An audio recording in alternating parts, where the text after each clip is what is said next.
नमस्कार विद्यार्थी मित्रांनो, तर फायनली बघा बॉम्बे हायकोर्टची नोटिफिकेशन आलेली आहे एक्झाम सेंटरबाबत. तर एक्झाम सेंटर तुमचे कुठे आहे आणि एक्झामचा टाईम कसा आहे हे आता तुम्ही बघू शकता.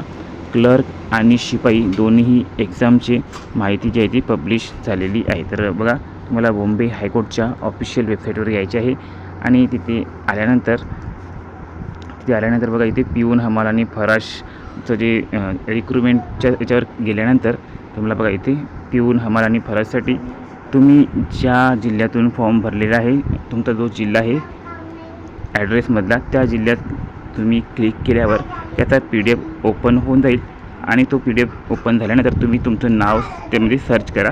त्यामध्ये तुम्हाला तुमचं पेपरचा टाईम काय आहे आणि कोणतं सेंटर आहे हे तुम्हाला माहीत पडणार आहे. आणि सेम खाली बघा क्लर्कसाठी सुद्धा दिलेलं आहे. ज्यांनी क्लर्कसाठी फॉर्म भरलेला आहे त्यांनी क्लर्कचं सुद्धा तशाच प्रकारे चेक करायचं आहे. आणि सर्वांनी बघून घ्या की तुमचे सेंटर एकच आलेलं आहे की वेगवेगळे आलेले आहे. आणि तसं काही असेल, तुम्हाला प्रॉब्लेम असेल तर कमेंटमध्ये तुम्ही स्वतः करून सांगू शकता की तुमचे सेंटर अलग अलग आलेले आहे की काय आहे. तर सर्वांनी आपापले सेंटर चेक करा आणि त्यानुसार आता तयारीला लागा. 4-5 दिवस आहे, चांगली रिव्हिजन करा. धन्यवाद.